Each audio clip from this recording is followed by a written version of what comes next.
Dándole las gracias por concederme el uso de la palabra. ¿Se puede compartir una presentación? Si no, la verbalizo, no hay problema. Sí, si no, totalmente, sí puede hacerlo. Obviamente, disponer del tiempo y todo, pero correcto. Tiene la tengo para compartir. Yo le había dicho a su asistente, para efectos de ser más pedagógico, que en últimas lo que pretendo ser es práctico en la transmisión del conocimiento, en nombre del sector que represento, que es el sector salud, pero también en beneficio ilustrativo de ustedes como concejales, que son un elemento importante dentro de este engranaje que se requiere para enfrentar la situación actual. No sé si el señor secretario me pudiera decir, si no, yo la verbalizo.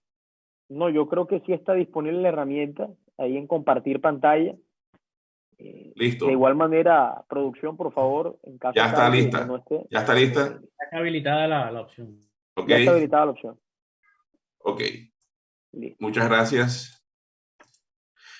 Lo primero es celebrar la oportunidad y la iniciativa que estamos en este momento teniendo nos permite acceder a un grupo importante de toma de decisiones, pero que también merece información para tomar bien las decisiones. En ese orden de ideas, yo voy a estructurar mi participación, que voy a tratar de ser lo más corta posible, en 4 ítems que considero importante resaltar. Primero, un enfoque de bloque territorial y por qué, ya lo voy a explicar. Lo que han sido las solicitudes de los médicos y me voy a permitir referir a la que han hecho los colegas que están aquí presentes de acuerdo con lo que ellos radicaron como documento producto de un análisis meditado y consensado, pero también otras 2 solicitudes de médicos, una realizada por el Grupo de los Médicos de Antioquia y otro por el Grupo de la Federación de Sindicatos Médicos de Colombia, para que ustedes como concejales tengan elementos de análisis que puedan ser utilizados en esta territorialidad. Abordaremos el tema de medidas y posteriormente el tema de estrategia comunicacional. Lo primero que tengo que decir es que yo como ciudadano de Barranquilla tengo que agradecer el esfuerzo que se ha hecho por parte de las autoridades y de todos los actores que han intervenido de una u otra forma en cualquiera de las trincheras tratando de contener y atender esta pandemia que nos afecta. Sé que los esfuerzos han sido muchos, sé que las intenciones han sido muy buenas, pero creo que todo proceso es sujeto de revisarse para optimizarse y más cuando el objetivo es preservar la salud y la vida de las personas. Me refiero al tema de bloque territorial y con José Luis Achini desde julio venimos generando un discurso que nosotros no podemos manejar de manera aislada ni segmentada el distrito de Barranquilla de los municipios del departamento del Atlántico, por varias razones. La primera, porque la misma características geográficas de estos 2 entes territoriales hace que el departamento del Atlántico sea una Barranquilla extendida, con iguales características epidemiológicas o muy similares y con factores determinantes de la salud muy comunes en ambos entes territoriales. Pero además, dada la conexidad que tiene en el componente de movilización de doble vía de municipios a Barranquilla y de Barranquilla a municipios, y teniendo en cuenta que la propagación del virus y la dispersión del mismo lo realizan las personas que están en movilización en trayectos, hay que tener en cuenta que las medidas que se tomen, siempre nosotros dijimos que deberían haber sido tomadas en un PMU único, un puesto de mando unificado que integrara los dos entes territoriales, es decir, el Departamento del Atlántico y el Distrito de Barranquilla, no porque es un capricho, sino porque técnicamente es la forma de manejar de una mejor manera el proceso de planeación y atención del proceso pandémico. Así las cosas, yo inicialmente, en el mes de julio, nosotros dimos a conocer un documento donde caracterizábamos cuáles son las diferentes formas de medidas que toma un gobernante para hacer protección poblacional frente a una pandemia. Porque a veces se utilizan los términos y es importante que ustedes, señores concejales, conozcan la diferencia que hay entre cuarentena, aislamiento, distanciamiento social, confinamiento y toque de queda. Y esto es importante porque como quiera que ustedes tienen que saber qué es lo que más conviene, tienen que conocer en qué consiste cada una de las medidas. No son iguales y a veces se utilizan como sinónimos y técnicamente tienen diferencias una entre otras, y por ello es importante que ustedes, al momento de estructurar un producto después de la participación nuestra en la mañana de hoy, tengan elementos de análisis a partir de lo que es lo técnico, no lo anecdótico, ni lo que es el imaginario de lo que la gente cree son las medidas. Por eso yo me voy a permitir dejar esta presentación para que tengan elementos de análisis basado en el conocimiento técnico para que lo que vayan a decidir vaya dado por lo que los médicos han solicitado y ustedes entiendan por qué lo han solicitado de esa forma, porque hay un respaldo informativo de conocimiento técnico estructurado detrás de ellos. En ese orden de ideas, ustedes podrán referenciar, diferenciar y entender para utilizar para qué sirve una cuarentena, un aislamiento, el distanciamiento social, el confinamiento y el toque de queda. Desde el punto de vista epidemiológico y de estructuración de la gerencia de un sistema territorial de salud en la toma de medidas frente a un momento pandémico, cada una tiene su utilidad porque cada una tiene su característica. Y me remito a algo que en el mismo mes de julio nosotros abordamos y que hace referencia a un documento que generó la CEPAL, la Comisión Económica para América Latina, sobre salud y economía, que dice el documento es el referente guiador para la toma de decisiones de gobernantes y coadministradores territoriales. Y hay una primera verdad que está en rojo en la parte inferior que dice lo siguiente: si no se controla la curva de contagio de la pandemia, no será posible reactivar la economía de los países.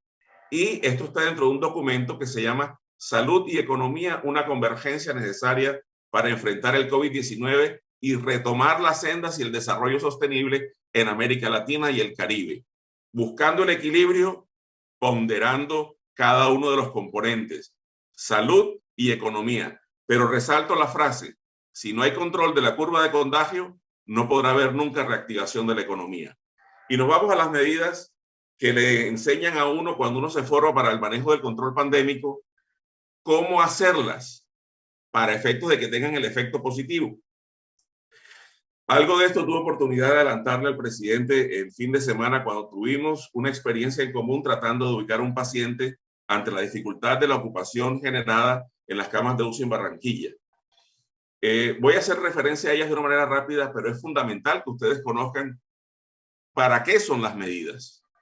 Las medidas que toma un gobernante pretenden protección poblacional, protección de los recursos, y entre ellos están los tecnológicos, los de equipos médicos y los recursos financieros y obviamente el recurso humano. Pretenden preservar salud y vida de la población. Pueden ser generales o específicas y pueden ser únicas o mixtas y tienen ámbitos económicos, sociales, sanitarios y de salud. Me voy a ir por el último componente, que es el de salud, pero antes voy a permitirme referenciar algo que acaba de decir la CEPAL la semana anterior. Como referente guiador en las poblaciones, ciudades, concentraciones y conglomerados de personas menores a 3 millones de personas en países con economías emergentes o economías en desarrollo de América Latina. Aplicable perfectamente a Barranquilla. Entonces, dice que para poder generar recuperación del proceso económico en estas ciudades, el Ejecutivo debe fundamentar y debe sostener programas complementarios sociales de ayuda económica y alimentación a la población sostenibles durante todo el año 2021 y eventualmente acercarse al 2022 con estas características para recuperarse de lo que ha llamado la CEPAL el desastre social por el impacto del COVID en el año 2020. Así las cosas, entramos con las medidas que considero oportuno y pertinente que ustedes como concejales las conozcan y que eventualmente sería de gran provecho que en la medida que la administración también las conociera, hiciera el ejercicio si estas características se están observando en las medidas que se están tomando. Primero, deben ser oportunas. Segundo, coherentes.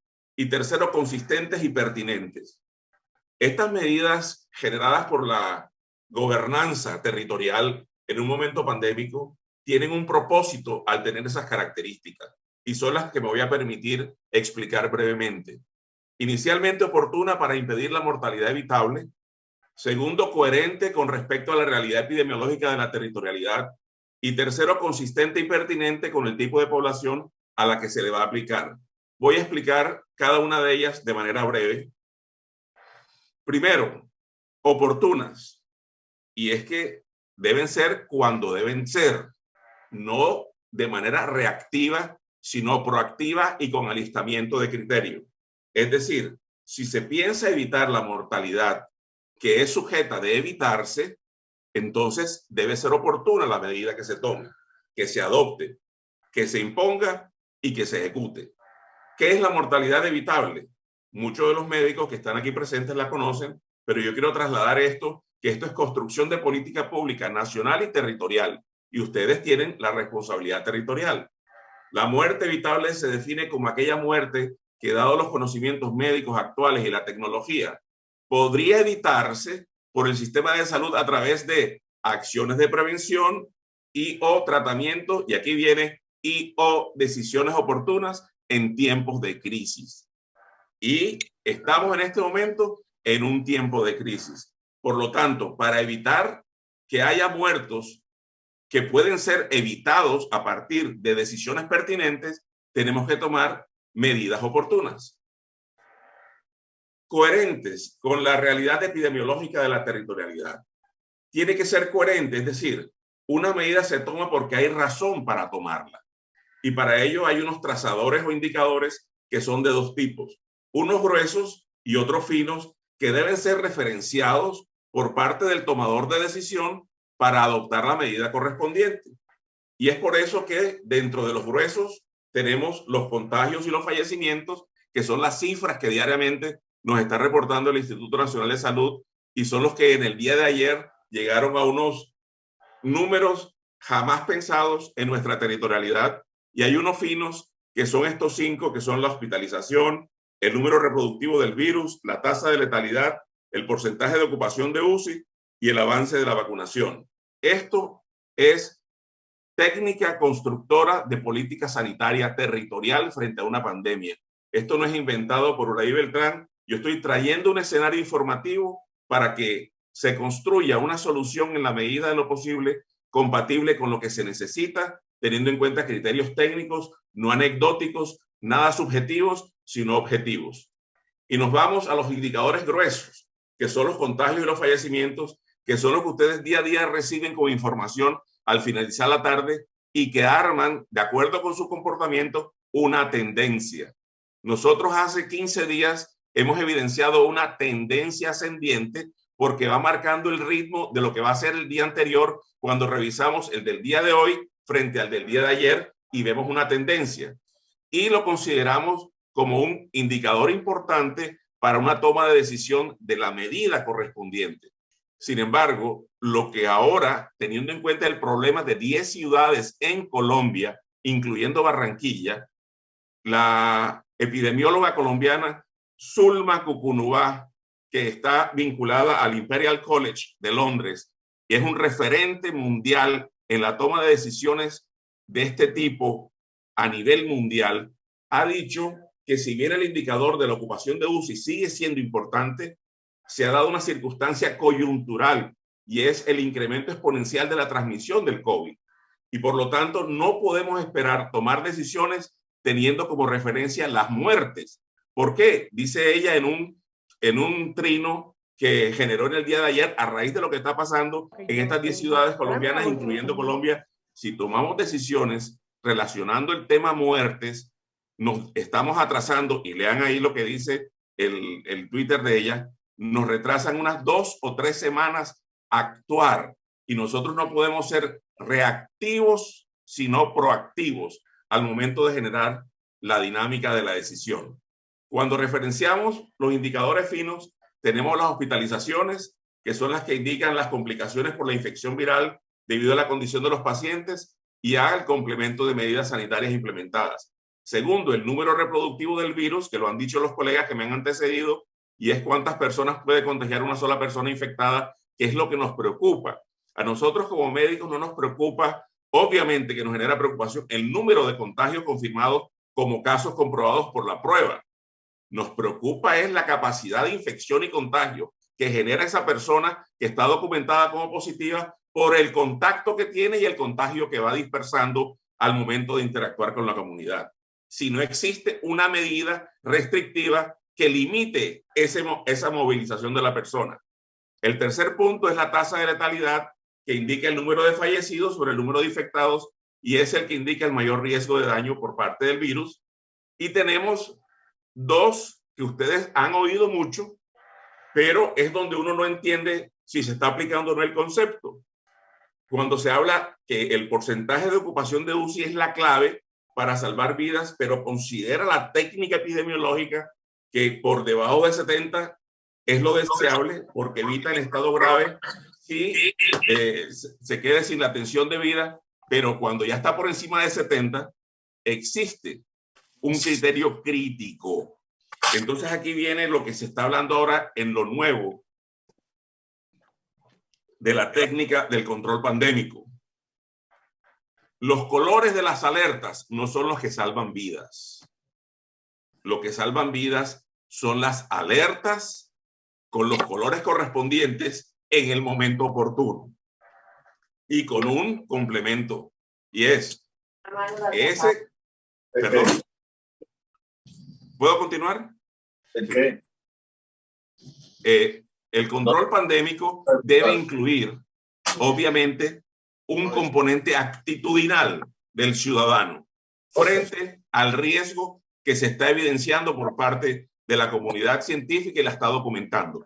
Y el quinto punto es donde también tenemos que aterrizar: el avance de la vacunación, que es una de las métricas que mejor indica el progreso de un país o una región como número de personas inmunizadas. Y aquí caemos en una circunstancia, apreciados concejales.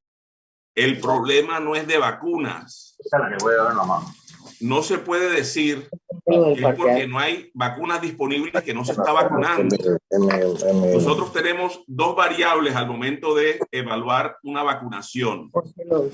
No podemos decir todavía que es masiva, porque técnicamente una vacunación masiva, y me lo puede refrendar los dos pediatras que están en sala, Gustavo representando a la sociedad y el doctor Díaz haciendo parte de los concejales, una vacunación masiva tiene como mínimo un número de 3 millones y nosotros ni siquiera en Colombia estamos en los 3 millones. Entonces, hay dos variables, una que es la disponibilidad de vacunas, es decir, cuántas vacunas están en el territorio para ser aplicadas. Otra variable es cuántas vacunas se han aplicado, y cuando la diferencia que existe entre los disponibles y las aplicadas va avanzando en cuantía, quiere decir que hay problemas de logística. Y la logística incluye proceso de distribución, proceso de alistamiento en puntos de vacunación, identificación de las personas a vacunarse y aplicación de la vacuna. Por eso tenemos tres problemas que impiden un avance de una inmunización. Primero, el componente de disponibilidad. Yo no veo componente de disponibilidad con problemas, porque en Colombia en este momento tenemos más vacunas disponibles que las que en este momento estamos poniendo, y se anuncian nuevas dosis de vacunas en cantidades suficientes para tenerlas, pero para aplicarse, no para hacer colocadas en custodia o en archivo. Lo segundo, y aquí es donde viene el problema, la logística, problemas para distribución y administración. Y el tercer punto, la ciudadanía y su capacidad de respuesta para acudir al cumplimiento de la cita de vacunación y para aceptar la vacuna. Y aquí es donde yo creería que tenemos que llegar a la medida que tiene que ser consistente y pertinente. Nosotros no podemos adoptar una medida general que no tenga en cuenta el tipo de población a la que se le va a aplicar. Es decir, no puede ser igual una medida restrictiva a la movilización de una población que no es obediente de manera crónica al cumplimiento de las restricciones, y así lo he evidenciado, que a una comunidad que está entrenada para cumplir. Para que pueda ser efectivo el propósito deseado, tiene que ser compatible la medida con el tipo de población a la que se le va a aplicar. Estamos viendo un fenómeno que la afectación más grande últimamente se está dando en los estratos 4, 5 y 6. Lo que quiere decir que hay demasiada laxitud frente al comportamiento restrictivo, porque son los que tienen eventualmente capacidad adquisitiva para gastar en los escenarios de reunión y encuentros sociales. En ese orden de ideas, los médicos solicitaron unas reacciones ante lo que estaba ocurriendo por parte del Ejecutivo Territorial, y en esas ideas se generó el 28 de marzo, con fecha de ese día, una solicitud de los médicos en Barranquilla y el Atlántico. Nuevamente lo estamos diciendo, bloque territorial, porque lo que pasa en Barranquilla afecta a los municipios y lo que pasa en los municipios afecta en Barranquilla. Y dentro de lo que se planteó, se establecieron unas recomendaciones: la declaración de alerta roja, el confinamiento total por 2 semanas, la vacunación permanente 24 horas, informador fidedigna a los diferentes actores, información a la opinión pública y aumento del número del parque automotor de ambulancias para facilitar las diferentes remisiones y contrarremisiones de pacientes. Yo lo que quiero mostrar, dándole a conocer a los concejales los otros momentos de solicitud que han hecho los médicos en otras regiones, es algo que me parece que es infaltable al momento de ustedes tener al momento de considerar una nueva medida. Y es que además de estas medidas que son muy similares a las que pidieron los médicos del Atlántico y de Barranquilla, están pidiendo igualmente ayuda económica y social consistente en recursos financieros y alimentos a la población más pobre y vulnerable para que pueda estar confinada y no tenga que salir. Esto es una recomendación de la CEPAL. Esto no es algo arbitrario. La CEPAL dice, si quieren población confinada y que permanezca dentro de su hábitat, tiene que estar garantizado todo el componente social de insumos básicos de sostenibilidad de vida, que son las ayudas sociales, económicas y principalmente alimentos. Y ahora que estamos viendo lo que ha pedido el día de ayer la Federación de Sindicatos Médicos al presidente, nuevamente han colocado eso como uno de los puntos a recibir por parte de la población para que las medidas de restricción de movilización se den. La renta básica, lo que mencionaron algunos de los que me antecedieron a mí. Y obviamente el componente del bono que todavía no les han pagado a algunos de los médicos en el país. Y llegamos a la última diapositiva, y es que para que las medidas finalmente tengan impacto, deben ser las que son cuando son, teniendo en cuenta la población y frente a los indicadores de trazabilidad para que la medida corresponda a lo que se necesita, pero debe establecerse una estrategia comunicacional asertiva. ¿Por qué? ¿Qué estamos viendo ahora? Una vacunación que se afecta porque las personas tienen resistencia a ser inmunizadas mediante estrategia vacunal. ¿Y por qué ocurre esto? Porque ha ganado espacio el movimiento antivacuna y por lo tanto el gobernante territorial debe generar una estrategia comunicacional que influencie esa manera de pensar y la revierta.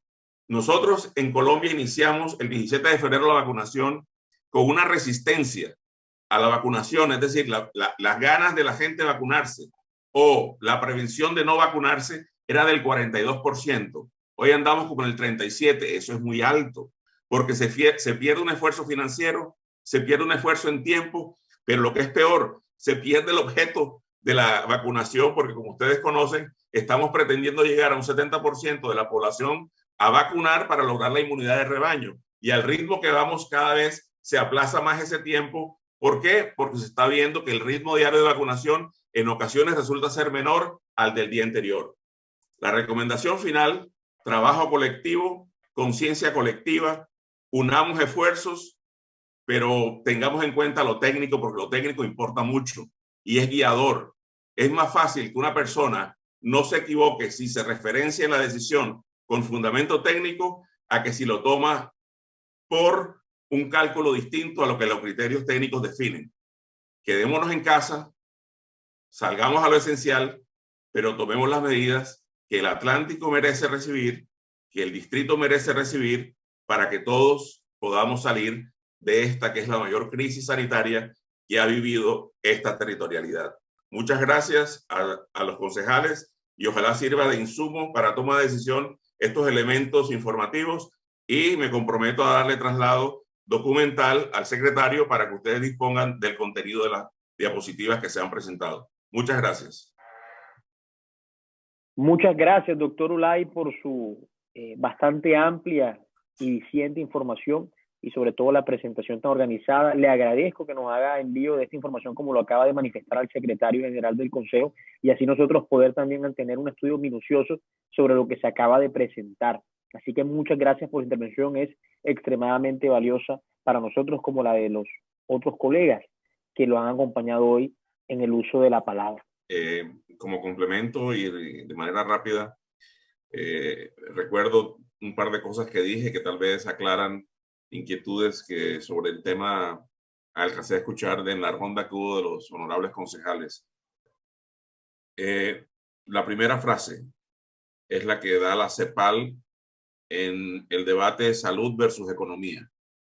Y dice: primero para el contagio y luego salva la economía. No estoy trayendo palabras de la cosecha de Ulay Beltrán, sino es la recomendación de la Comisión Económica para América Latina.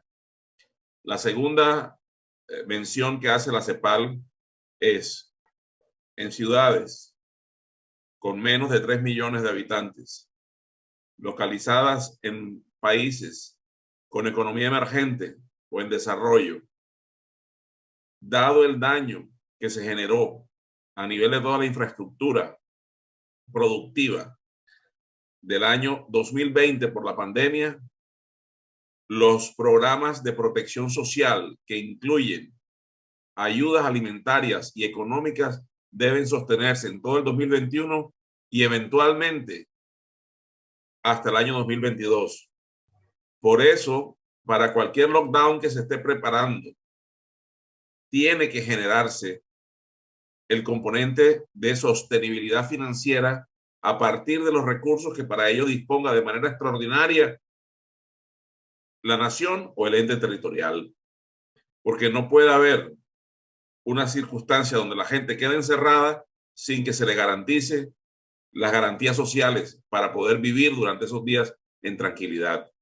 Por eso, a todo el grupo de apoyo técnico que tiene el alcalde en la toma de decisiones del sector salud, siempre será importante que se haga acompañar del que toma las decisiones como complemento a su voluntad en el tema de recursos financieros.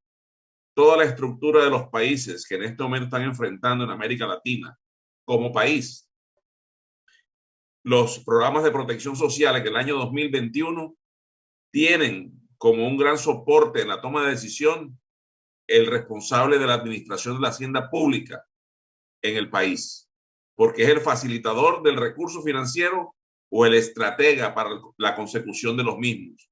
No puede haber un confinamiento si no se le garantiza a las personas lo que le va a permitir estar en tranquilidad y obedeciendo lo que se está sugiriendo como medida de soporte para enfrentar esta pandemia. Yo les agradezco a todos su espacio, su total interés al escucharnos a nosotros, pero más les agradezco por el compromiso que muestran para tratar de manera unida con los diferentes actores que intervienen en la problemática una solución que no solamente necesita Barranquilla, sino que la necesita de manera urgente. No puede ser posible que sigan muriendo ciudadanos en la cantidad de lo que viene ocurriendo y contagios como se viene dando a nivel de todos los escenarios socioeconómicos de la ciudad. Muchas gracias. Los acompaño hasta aquí porque debo retirarme. Presidente, a su disposición y disponibilidad para lo que usted requiera en próximas ocasiones. Muchas gracias. Doctor Ulay, muchas gracias por su tiempo y entendemos que se tenga que retirar. Lleva un tiempo considerable con nosotros y este muy seguramente será el puntapié inicial de esta gran mesa de trabajo y estas soluciones concretas. Así que lo despedimos y por supuesto muchas gracias.